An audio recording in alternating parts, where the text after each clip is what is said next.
My name is Sarah Buchich. I'm a policy consultant for Annie. If you could go ahead and put your name in the chat where you're tuning in from today and what kind of nursing you practice.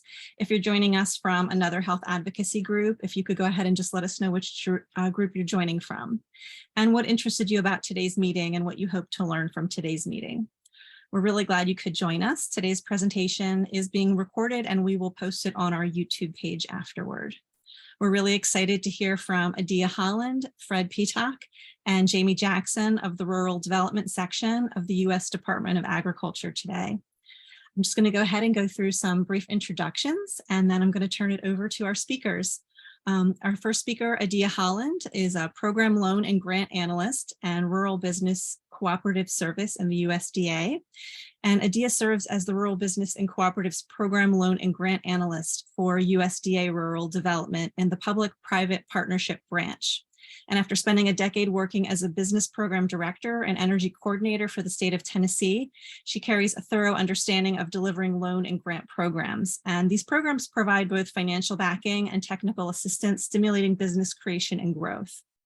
As an analyst in public-private partnership branch, she assists the USDA rural development work, partnering with public and private community-based organizations and financial institutions to provide financial assistance, business development, and technical assistance to rural businesses. And in her spare time, Adia joins spending time with her husband and 2 children, participating in outdoor activities, attending shows and concerts, and cheering her local hockey team, the Nashville Predators. Adia holds a BA in Business Management from Central Connecticut State University and a master's degree in Public Policy and Law from Trinity College. Fred Peacock is a grant and loan analyst and rural business cooperative service at USDA. Fred Peacock serves as a grant and loan analyst within the Rural Business Cooperative Service for USDA, and for over 15 years, Fred continues to harness the technical and financial expertise to evaluate energy efficiency and renewable energy systems. Fred specializes in renewable energy, particularly biogas systems, and he holds a bachelor's degree from Oakland University, a master of public administration from Wayne State University, and is a certified energy auditor. Jamie Jackson is senior advisor from the Rural Utilities Service at USDA, the U.S. Department of Agriculture. And since joining RUS, Jamie facilitated launching and managing USDA's $13 billion in Inflation Reduction Act funding for clean energy in rural America.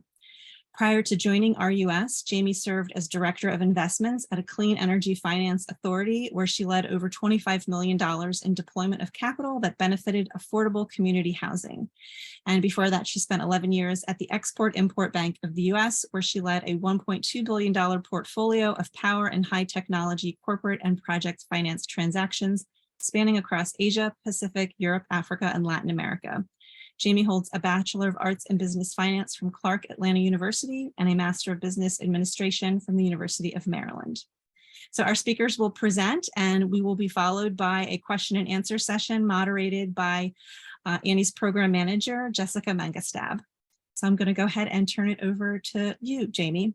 I think you're our first speaker. Thank you so much for the invitation. We are excited to be here. I wanted to also add that one of our colleagues, Bob Coates, who oversees our REST program, the Rural Energy Savings Program, also joined the call. We wanted to make sure anything that you were interested, we have it covered.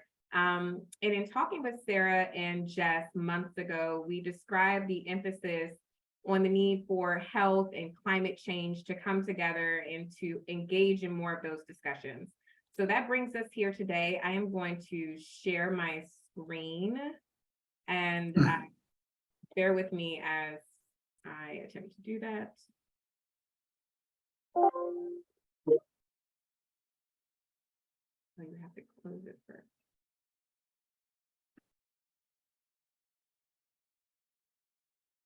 Please let me know when you can see my screen. See it now.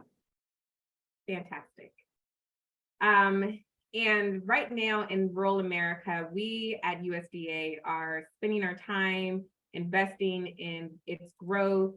And through the Inflation Reduction Act, IRA funds, we are able to finance more, to provide more grant funding. And this is just some of the examples of what we focus on. I am going to turn the presentation over to my colleague, Adia, to go over our REAP program, and then we will also discuss PACE and New Era and any other programs that you may be familiar with at USDA. Take it away.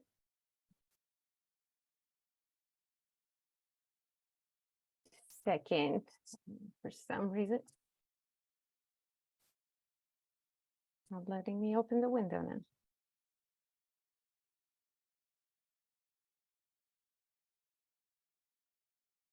So we can hear you. Can you see the slide? Yeah, I can see first. There we go. I got it. Sorry. Apologize for that. And first of all, my name is Aria Holland, and thank you for the opportunity for us to present some of the good news and some of the big things that have come in this past year with the REAP program. But as the slide over here shows, REAP is definitely not new. I mean, it has its beginning in 2002 on the first Farm Bill of 2002, and it was actually introduced as a 906 program. It came in as a very small program, but it has definitely grown over the years as the demand and the successes of this program come along. In the Farm Bill of 2008, we tried to expand the program from his initial mission as a program that helps with any renewable energy or energy efficiency projects for farmers or rural small businesses. And we added to this program some other sections, such as the biorefinery assistance, and we even added the 905, which is kind of a reimbursement program in biofuel. As we moved in 2014, the Farm Bill was reauthorized, and in 2018, we continued with 3 of the 4 leading ones, leaving the repowering assistant that it's listed here. But one of the things that, next, you're fine. You can keep going, Damien, on the next one. As this program grows, one of the biggest things that has come towards this program was the IRA funding, or the Inflation Reduction Act that came in 2022. And just to put it in perspective for you guys, we used to deal in this program, in each year we used to deal with a funding of about 500 million. And as you can see in here, we were thrown by IRA 2.2 billion. So you can see the goals of this administration in climate change and securing, helping farmers and rural small businesses to develop more renewable energy projects and energy efficiency projects. In the investment, 1.7 billion of this money went straight to the REAP, the program that we're familiar with, and about 300 million of it is going to underutilized technologies and technical assistance. In saying that, we're developing the definition of underutilized technologies. Even though some of the technologies might not be new to the commercial world of renewable energy or energy assistant, it might be energies that in the past we haven't funded. So I always tell people to keep up to date with us and check on the funding that we have and what the opportunities are out there. As we moved on, a lot of things have developed with the IRA funding. So in the December 16 of 22, about 300,000 in total were put into investment, and then in March 31st notice, about 1 billion total in IRA funded was involved to be invested in the coming year, including the 144 million in the put aside for the underutilized technology. The program itself is created to work through grants, loan guarantees, and at times a combination of the two, the grant and the loan. Now, what the IRA funding has brought, and I'm going to mention it here, you can see the definitions of what type of projects we do, but what the IRA funded has brought for us is change some amounts in funding, and has kind of expanded our reach to the rural communities to help more rural small businesses and farmers. So so as you can see it in here is pretty straightforward. We do renewable energy systems, energy efficiency improvements, and the last one is a loan guarantee only, which is energy and efficiency equipment and system. This component we usually relied on other agencies to help, but we were able to offer it as a guarantee loan only. So we set some money aside, and we've been funding in the past few years under this energy efficiency equipment and system, but that applies more to farmers. REAP grant funding, if you go next, again, it's in its own, the grant division of this this program is divided in the renewable energy system, energy efficiency improvements, and then to complement this two major grant funding, we actually have a technical assistant that kind of complements the two grant programs. I am going to say it's very new.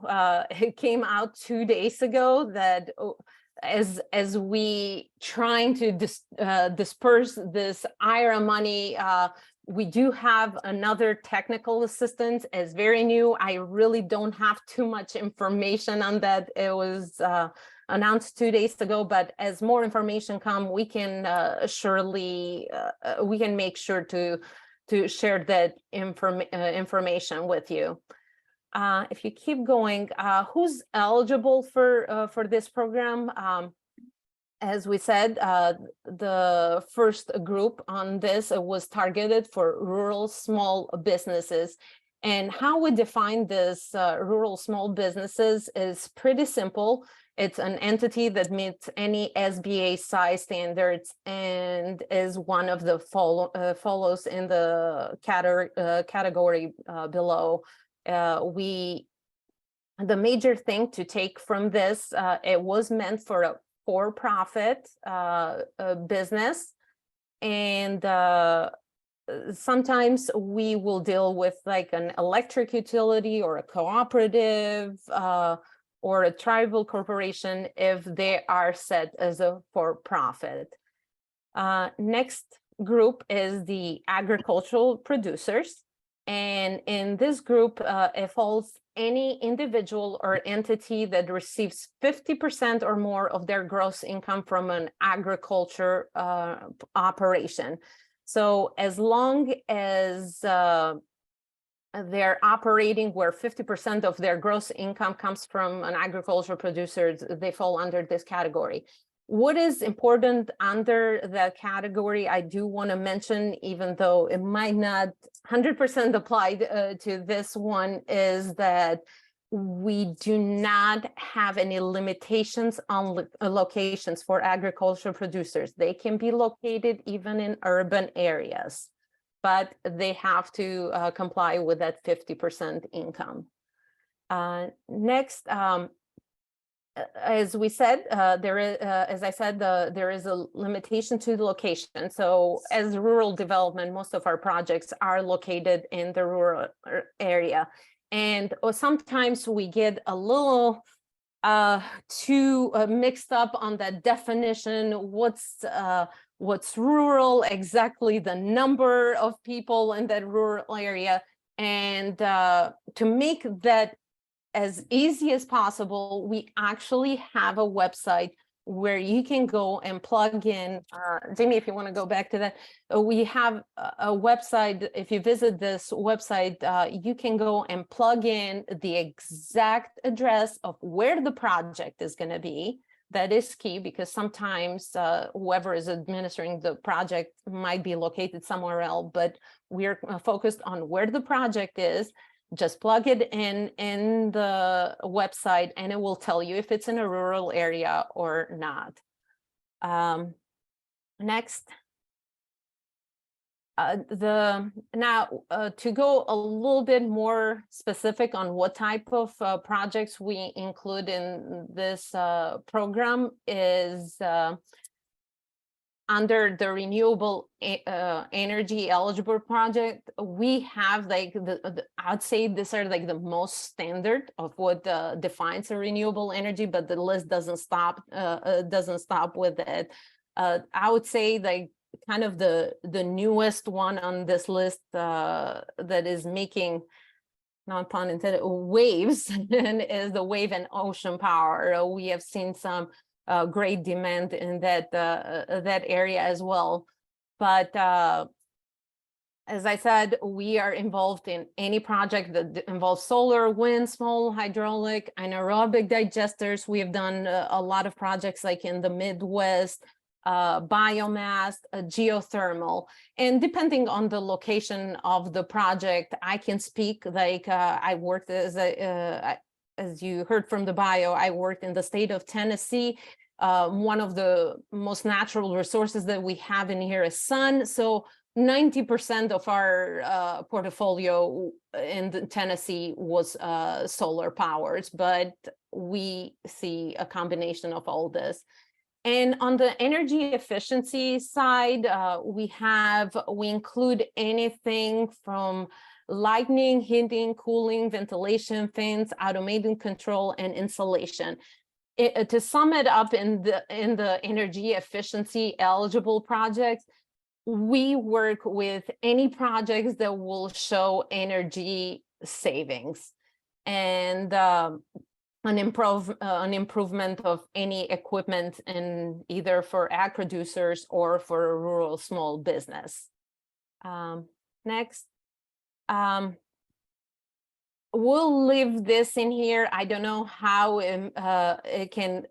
this can create some caveats on your project. So we'll just to make sure that we show some of the requirements with this program. Some RES projects might require a full technical report or a feasibility study, depending on the complexity of the project.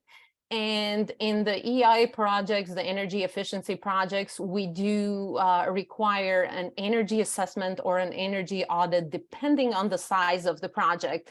Anything under 200,000 of grant money, we usually go just for an assessment. But if it goes over that, it would go to an energy audit.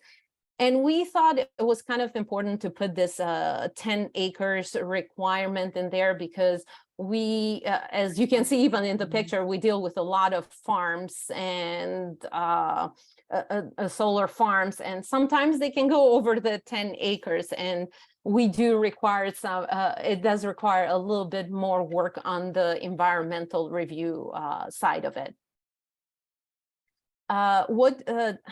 Speaking about the funding itself, one of the greatest things that came with the IRA funding is that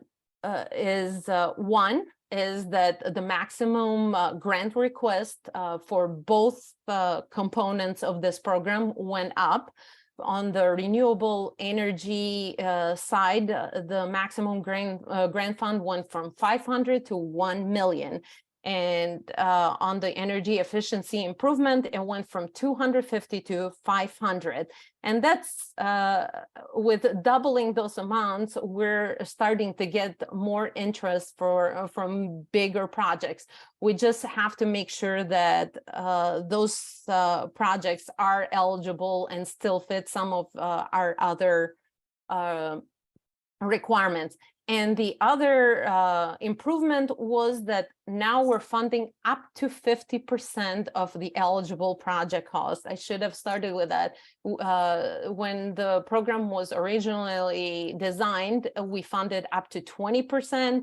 Now we're funding up to 50% of the eligible project cost. So that's definitely a game changer. This slide, anyone can read through it. What I want to point out, these are some of the examples of what's eligible on a project cost and what's ineligible in a project cost. But what I want to point for this program is that it is a reimbursement program. So we highly depend on the fact that any project that you see fitting or you have any interest to start with us, it's very important to reach to us right from the start of brainstorming the project. And I say that because any pre-application construction and facility improvement or any pre-application cost, it's not eligible. So we want to make sure that we include all those costs in our final disbursement. But in order to do so, we need a full application. We need to receive a full application. So if there is anything that you take from this, is please reach out to our staff. And I'm going to throw a plug in. I know I work for the national office, but we have about 440 field offices out there that are knowledgeable on the program and work day in and day out with specific programs and answer questions to specific projects.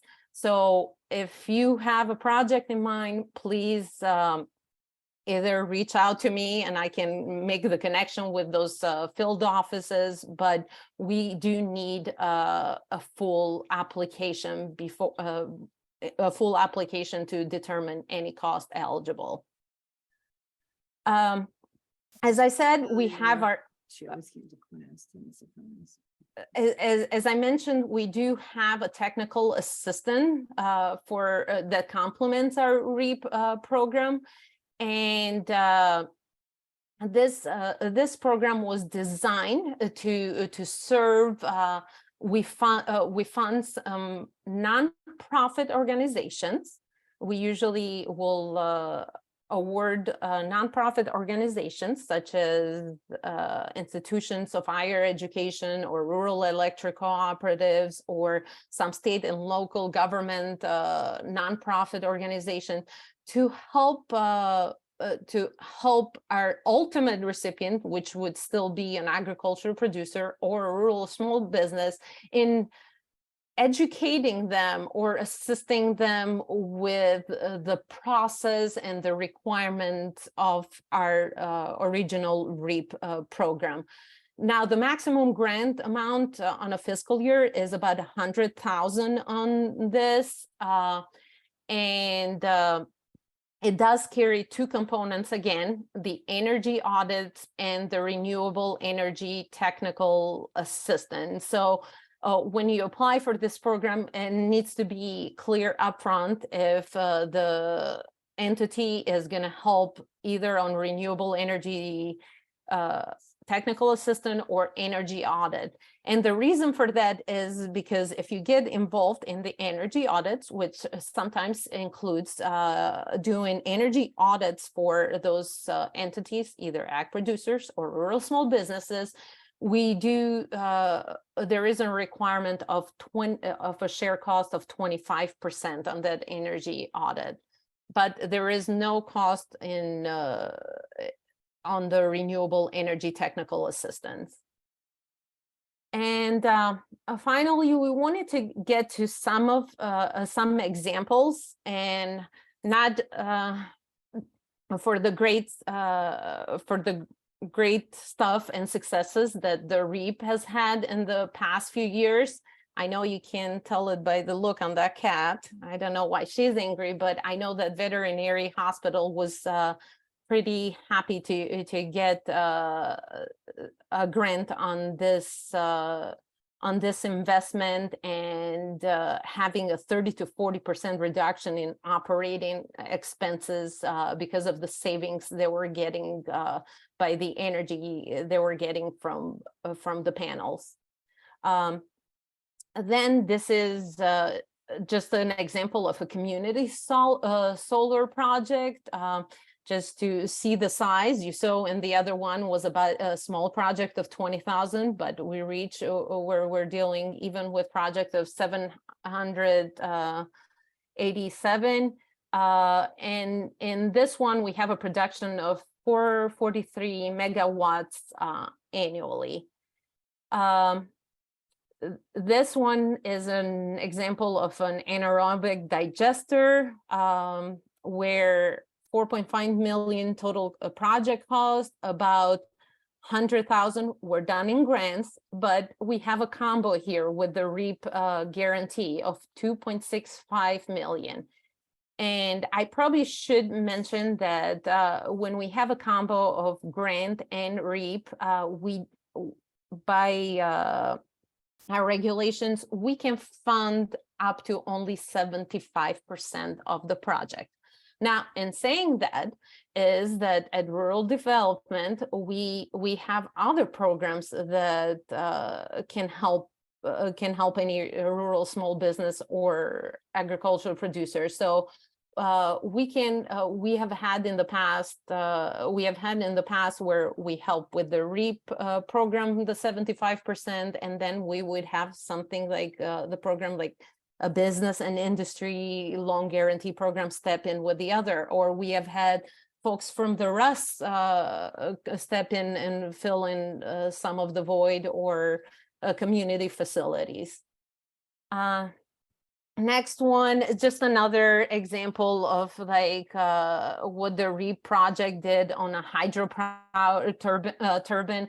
And all these examples are just to show, if you want to keep going, Jamie, some of this are to show that we're not limited to just like panels or wind turbine or just an HVAC. Actually, if you keep to this laundromat, I always find this, if you want to go back one, Jamie, laundromat, I thought this was pretty creative when this laundromat came to us, and they just substituted all their washer and dryers to an energy efficiency, and they had a 52% energy savings improved and improved customer service. So if you keep going, maybe here at the grocery stores, these are like some prime examples of what we do on the energy efficiency side. We have done a lot of like manufacturing facilities where we're doing lighting and retrofitting, and it brings big savings for those entities. And grocery stores, sometimes you have those mom and pops small stores in a community that need just the refrigeration changing, and it makes a difference for them in savings in energy and actually in operations. And this is just another example of a local farm. We did like a SAP preheating and evaporation system, and they had a 40% energy savings and actually an increased production by improving their equipment in there. This is actually a hydroponic greenhouse. in this project, we did a loan guarantee. This is a perfect one to reinforce what I was saying before, because we can do only 75% in loan and grant. Sometimes we have the BNI loan and to step in to supply what we can do in REAP. So we're always thinking of ways to combine and help. Again, this is kind of a review of what we talked about. Is what does the program do? It provides a guarantee loan financing and grant funding for the agricultural producers and rural small businesses, and to make energy efficiency improvements. I'm gonna move next one, and I'll leave it to you, Jamie, to move to the next session. Thank you. You shared such great information.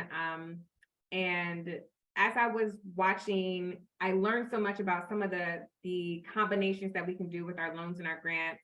And audience, as you're listening, please jot down your questions and share them in the chat and afterwards. And we're just happy to discuss them more.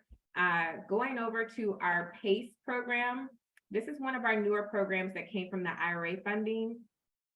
And through the IRA funding, this has been the single largest investment in rural electrification since 1930s. This is a $1 billion program, and it is for any standalone new clean energy projects. And some of those projects are utility scale clean energy, that's wind, solar, hydropower, biomass, geothermal. And then now for a new time, we're able to offer financing for energy storage projects that support renewable technologies. This program opened, it's a two-stage, two-step process, where it opened on July 10th. That's through our letter of interest.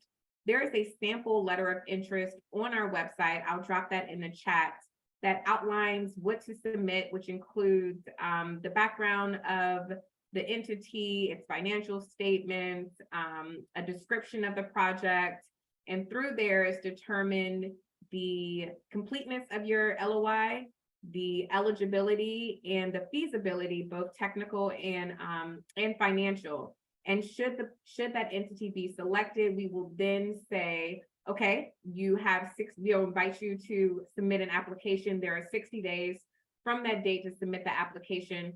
And realizing that this is a short window, if you have any questions, we have office hours. Also, some of this is posted on our website, the previous webinars that we posted. So we have a wealth of information. And then again, we are available on a regular basis to discuss the program. Some of the eligible applicants is very broad. Basically, everyone except individuals is eligible for this project. And I listed out the items, and for the categories, because this is a loan forgiveness program, the first category is up to 20% loan forgiveness. And the second category is up to 40% loan forgiveness. That is for energy communities, distressed, disadvantaged communities. And we define distressed communities using the DCI. It has to be a score of at least 80 or above. And disadvantaged communities, we use the Justice 40 definition. And in category 3 is up to 60% loan forgiveness. And the eligible entities are tribes, Alaska, and then also our US territories. The loans can be as low as $1 million or as high as $100 million. And again, this is the timeline. Something to highlight with the PACE and the New Era timeline is that all funds must be dispersed by September 2031. So while people are thinking about what projects work best in your community and for you, understanding that it has to pass through all the different stages is critical in submitting your LOI, starting your application, and then moving through the application process. Our next program is going to be our New Era program. This is designed for co-ops. And this is a $9.7 billion program. This is a competitive program. So unlike the PACE program that was just on the screen, that's reviewed on a rolling basis, meaning as the LOIs come in, the letters of interest come in, they are reviewed and then invited to apply. This is a competitive program where we review all of the LOIs. So it's a competitive program. We say to think really big, consider the grants and loans. And then one thing that's key about this, you have the ability to refinance any stranded assets as long as they're being reinvested into clean energy. This application opens on July 31st and goes until August 31st. The full application afterwards, similar to PACE, is once they are evaluated, and there's a calculator tool and a rule tool on our website. Once all of that is determined, again, there's 60 days from then from the invitation to submit your application. And then applicants also have the ability, this is really at a low interest rate. You have, for refinancing stranded assets, can be as low as 0%. And for the other programs, we can have grant funding up to 25% of the total costs, or as low as 2% or treasury rate for the remainder of the project. So we want to make this as flexible and as accessible and equitable as possible. Just looking at the different areas, we wanted to highlight, I'm kind of in the way on here, a little odd, but how many of our programs, each of the areas that you can apply. We have, again, there's REAP and there's PACE. We also have RESP and community facilities, and we try to meet the needs of anyone in rural America as best as possible. So we've listed out the rural power suppliers, farmers, biofuels, lenders to rural businesses. That's where we do on lending, businesses and manufacturing, local and tribal governments. On here, QR codes, I think they became more popular during COVID. Very easy for you to take out your phone, take a picture of any of these items to find out more information about the programs. And if not, you can also go to the website that's right here. As Sarah shared earlier, we will share these slides with the attendees. And as people have so many questions about what works best for me, what do I think may work best for me, we have the frequently asked questions, and we update this on a daily basis. Bob is on the call right now, and I think we met earlier today for about an hour, and we're going to meet tomorrow. And we go over these questions that people submit to the website that you see at the bottom to be sure that what someone else asks, we share with everyone else. And that's what we're trying to do our best with the IRA programs. So if you have questions that aren't answered today, please submit them to this website. And I encourage you to attend our office hours that are coming up, our presentations on different programs. As Adia just shared earlier, for REAP, the recent round opened on July 1st. So encourage you to get your applications in as soon as possible. And with that, I say thank you for having us. We are excited about the opportunity and just want to open it up to questions.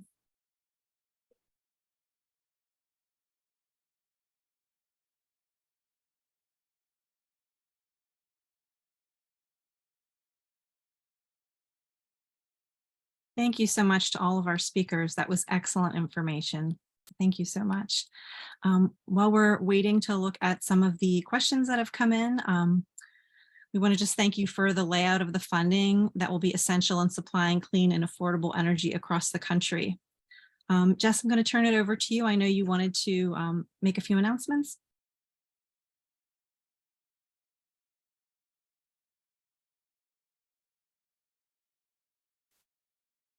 Issues with my audio today on Zoom. We can hear you. Okay, perfect. Just like Sarah said, we wanted to thank the Office of Rural Development with USDA for that really robust presentation and layout of funding that we know will be essential in, supplying clean and affordable energy across the country, and just kind of seeing some of those projects that Adia outlined, and also the explanation of the assistance with applications and the assistance with funding different projects. It's all really exciting and energizing and empowering. I know the Alliance of Nurses for Healthy Environments is really big on efforts of engaging nurses in policy action. And just as an added note, I think all of the folks on the call today, we're all seeing and experiencing more consistent reminders of the necessity to transition our power sector to sources that are less polluting and contribute less to climate warming emissions. So the collective experiences that we're having nationwide so far this summer, even since the beginning of the year, have shown us that the effects of climate change are harmful, they're destructive, and they're worsening with every season. Over the past year, the Alliance of Nurses for Healthy Environments have been engaging in a nationwide campaign with dozens of organizations to urge the Biden administration and different agencies within the administration to continue to cut climate warming pollution by 50% by the year 2030. And right now, nurses are sharing our professional experiences on the health harms related to pollution from the power sector, from various sources, and ways that we're seeing how it's contributing to our patients' health. The new standards from the Biden administration to cut carbon pollution from existing coal-fired power plants and new natural gas-fired power plants are discouraging that pollution that we know that is harmful to the public. And by requiring plants to cut carbon pollution, the existing standards will lead to investment in cleaner energy sources. Some of the things that we've kind of outlined today. And with the new standards, our energy sector can continue to ramp up prioritization of cutting edge clean energy technology, and also in turn cutting down on those harmful emissions that we know about. So we'd like to just, before we get into the Q&A, because I know we're getting a little bit lower on time, we wanted to just share a couple of resources. The EPA's currently proposed a rule to reduce greenhouse gas pollution from the power plant sector, and that's sometimes referred to as the carbon pollution standards for power plants. And the comment period is open for a couple more weeks until August 8th. So there's still time to sign a petition link that we've shared in the chat, or to access some of the other resources that we've made available to our members and other healthcare professionals that are within our networks. We just kind of wanted to also open up this conversation to highlight some of the amazing programs through different agencies in the administration that are available, and by offering our voice to kind of phase out more of the usage of fossil fuel and invest more in cleaner energy and clean renewable energy, they kind of go hand in hand. So we just wanted to kind of put that plug in first before we get into our questions. And I'll take a look at the chat and see if we have any coming in here. If you wanted to send them separately to Sarah or myself, that's perfectly fine. Or if you wanted to just post them to the group, that's fine as well.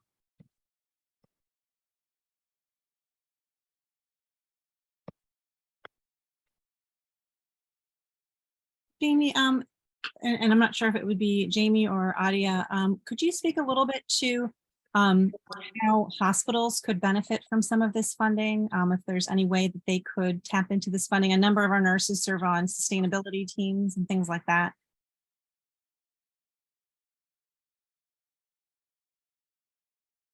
I can speak to the REAP program. As I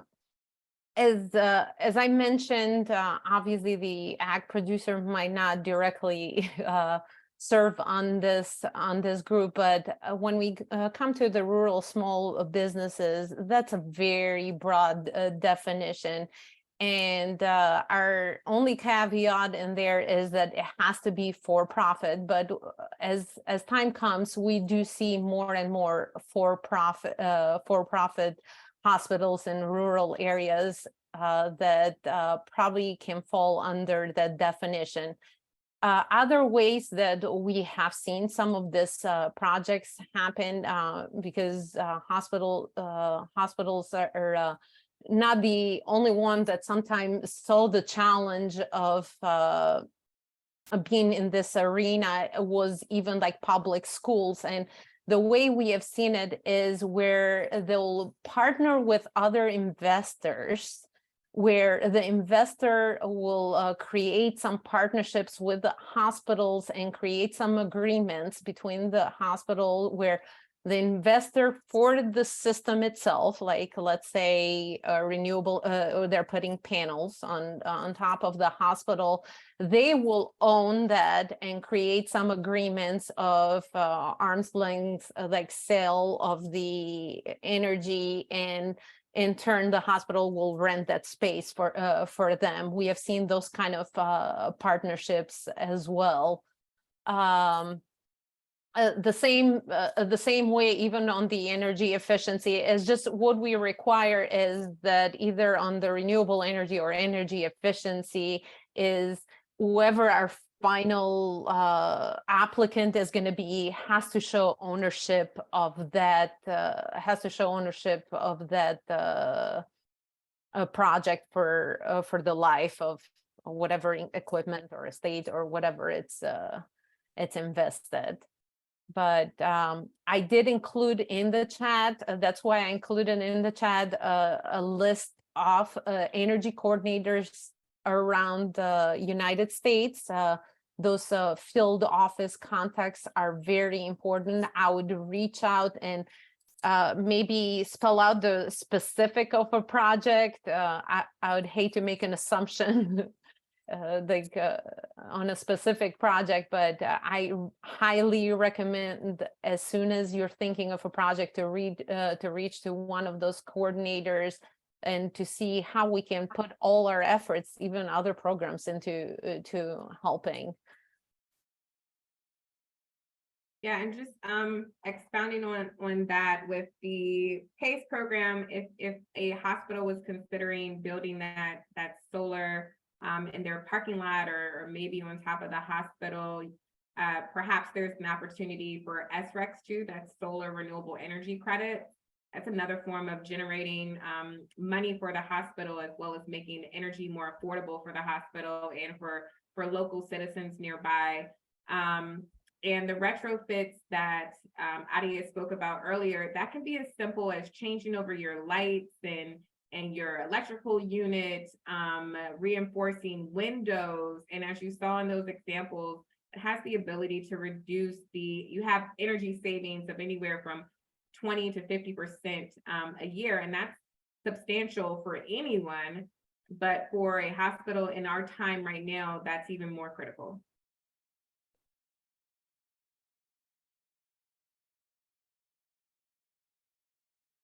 Another question, just following up, you were talking about, Jamie, you were talking about the application process and how it's a bit of a tight window, and some of the specific criteria that needs to be met at certain times. Are there any processes that the office is following to kind of either streamline the application process or make it more achievable? Or I guess, how is your office, and a second question would be, how is the office ensuring that funds are being allocated to smaller businesses, and also businesses and communities that may not have typically or historically had access to this type of funding? I absolutely love your question, Jess.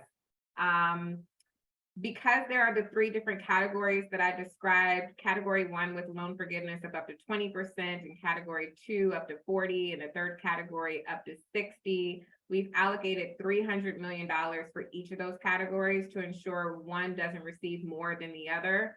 And that way, let's say it's primarily one group that comes in first, and they're not going to get all of the money, because we have it so that at least those other groups have an option to apply for it. One of the things I would drop in the chats right now, this is the sample LOI. We've tried to streamline this process with you could essentially copy and paste this into your own Word file and then change out the relevant information so that you can submit the LOI. That saves significant time. I know the staff, we've spent considerable time creating this sample LOI. And then other ways that we are trying our best to streamline the processes, we have the office hours. Office hours are where we have it for about an hour and a half to 2 hours. We'll do a short presentation on a relevant program. And the rest of the time, people are writing their questions in the Q&A in the chat, and we have a team that responds. And then we also read questions aloud and we respond to those. And again, the FAQs are on the website so that any information, Jess, if you and I had a call, it wouldn't be as if I told you X, Y, and Z, and then I didn't tell Katie. So instead, any questions that are received are put into one spot, and then we share that on our website, which makes it fair across the board. So it's not one area, as you were describing, that's receiving that information and another area is not.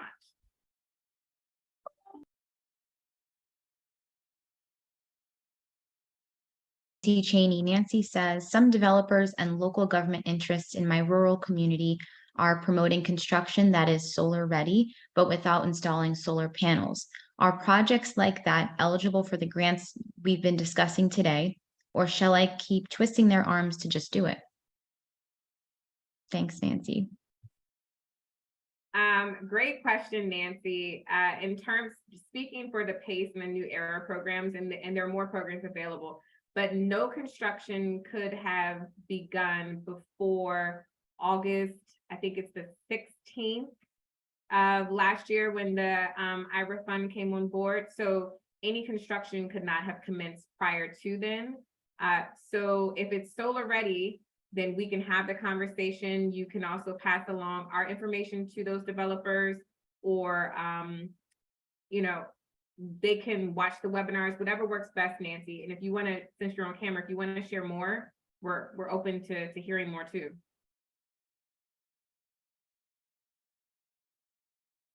I'm just going to add to that, and just to reinforce a point that I made earlier of how important it is to put a full application for any cost to be deemed eligible with any of our programs is. And the reason is part of our full application is an environmental review. And that's why we are so keen on having that environmental review being done and approved by our agency before any construction. We just don't want to be dealing with a situation where work has started and there is environmental issues that at that point we cannot correct, and sometimes even deem the total project ineligible. We have had situations where we are working with the applicant and maybe we have deemed some cost ineligible, but we have been on the situation where we had to deem the whole project. So the best thing is, I can't stress it enough, is to start those conversations with the local folks as soon as there is an idea. I'm not familiar with like what solar ready and what that what involves and how far along they go, but I would include them as soon as the idea comes along.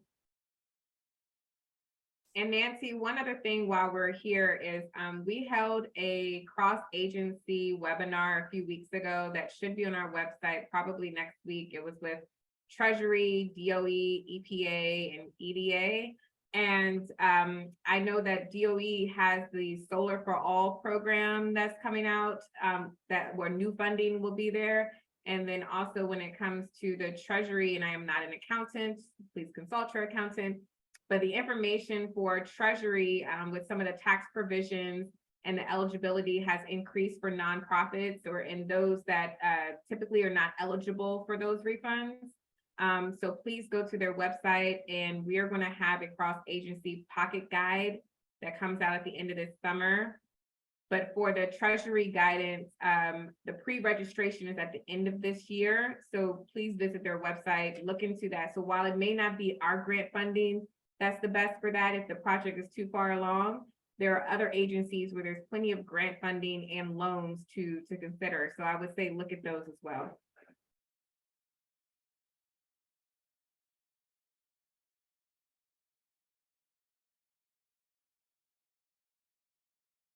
And Bob, if we're overlooking something, please come off mute and share any more information. I will. One of the recommendations I always make when it comes to any form of electricity, either efficiency or otherwise, when you're dealing with these large projects, is please, please, please involve the electric company in any way, anytime you can, as early as possible, because they need to be able to plan for this stuff. And the only way they find out about it oftentimes is either a newspaper clipping or something like that a little bit later. The earlier, the better when it comes to that. Thanks, Bob.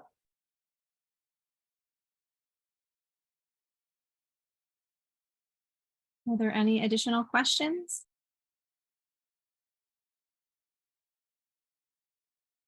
Thank you so much to our speakers. Thank you, Jamie and Adia. And thank you as well, Bob, for joining and sharing with this really amazing information.